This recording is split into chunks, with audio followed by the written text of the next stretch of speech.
ശംഖുപുഷ്പം. ശംഖിന്റെ ആകൃതിയിൽ പ്രകൃതി തുന്നിയെടുത്ത നീല സൗന്ദര്യം. ത്രിമൂർത്തികളുടെ സാന്നിധ്യമുള്ള വിഷ്ണു ഭഗവാന്റെ ദിവ്യമായ ശംഖിനോട് ഉപമിക്കുന്ന അപൂർവ പുഷ്പം. അതാണ് ശംഖുപുഷ്പം. ഓണത്തിന്റെ 7ാം നാളായ മൂലം പിറക്കുമ്പോൾ പൂക്കളത്തിലേക്ക് ദിവ്യമായ ആത്മീയതയും കടും നീല അഴകും നിറയ്ക്കാൻ കടന്നുവരുന്നത് നമ്മുടെ സ്വന്തം ശംഖുപുഷ്പമാണ്. ദേവലോകത്ത് നിന്നും ഭൂമിയിലേക്ക് കടന്നുവന്ന ഈ നീലവള്ളിപ്പൂവും പാതാളാധിപതിയായ മഹാബലി തമ്പുരാനും തമ്മിലുള്ള ആഴത്തിലുള്ള ബന്ധം എന്താണ്?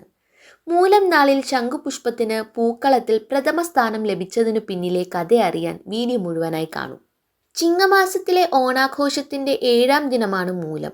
പൊന്നോണം കയ്യെത്തും ദൂരത്തെത്തി നിൽക്കുന്ന ഈ നാളിൽ പഴയകാല ആചാരപ്രകാരം രാജകീയമായി തന്നെ അലങ്കാരങ്ങൾ തുടങ്ങുന്നു.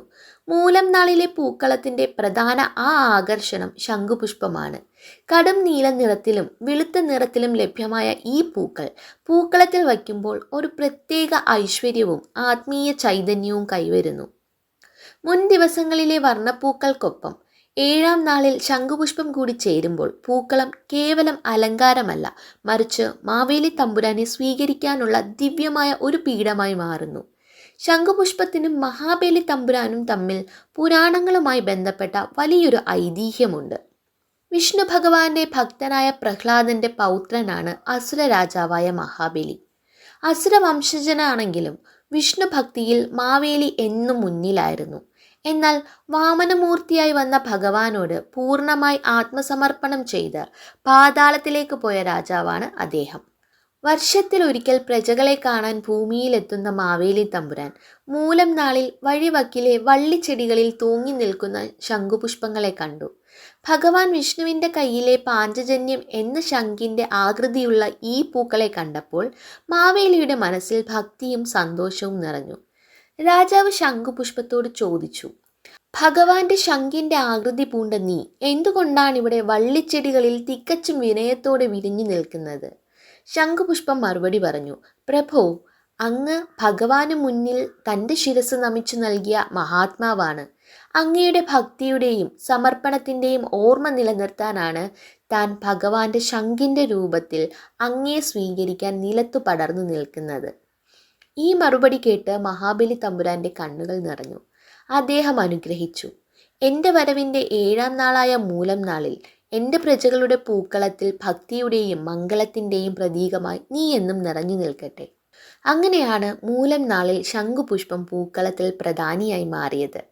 ശംഖുപുഷ്പം കേവലം ഒരു അലങ്കാരപ്പൂവ് മാത്രമല്ല, നമ്മുടെ ആയുർവേദത്തിലെ മേധ്യസസ്യങ്ങളിൽ, അതായത് ബുദ്ധിയും ഓർമ്മശക്തിയും കൂട്ടുന്ന സസ്യങ്ങളിൽ ഏറ്റവും പ്രധാനപ്പെട്ട ഒന്നാണ്. ശാസ്ത്രീയമായി ക്ലിറ്റോറിയ ടെർനേറ്റിയ എന്ന് ഇതിനെ വിളിക്കുന്നു.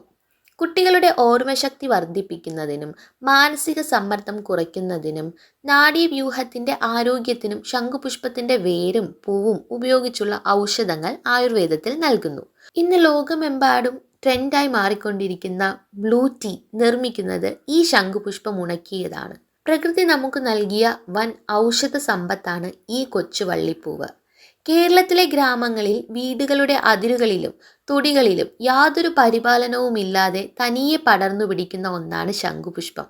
അവിവാഹിതരായ പെൺകുട്ടികൾ ഐശ്വര്യത്തിനായി മുടിയിൽ ചൂടുന്ന പൂക്കളിൽ ഒന്നുകൂടിയാണിത്. പണം കൊടുത്തു വാങ്ങുന്ന കൃത്രിമ പൂക്കൾക്ക് നൽകാനാവാത്ത ആത്മീയ പരിശുദ്ധി നമ്മുടെ തൊടിയിലെ ഈ ശംഖുപുഷ്പത്തിനുണ്ട്. പ്രകൃതിയും മനുഷ്യനും തമ്മിലുള്ള ആത്മബന്ധത്തിന്റെ പ്രതീകമാണ് ഈ നീലചന്തം.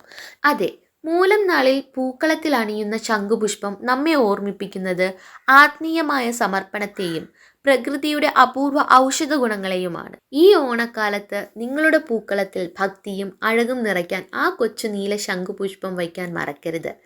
ഈ വീഡിയോ നിങ്ങൾക്ക് ഇഷ്ടമായെങ്കിൽ ലൈക്ക് ചെയ്യാനും സുഹൃത്തുക്കൾക്ക് ഷെയർ ചെയ്യാനും മറക്കരുത്. നിങ്ങളുടെ അഭിപ്രായങ്ങൾ താഴെ കമൻറ്റിൽ പങ്കുവയ്ക്കുമല്ലോ അല്ലേ? കൂടുതൽ സാംസ്കാരിക വീഡിയോകൾക്കായി നമ്മുടെ ചാനൽ സബ്സ്ക്രൈബ് ചെയ്യുക. എല്ലാവർക്കും ഹൃദയം നിറഞ്ഞ ഓണാശംസകൾ. നന്ദി.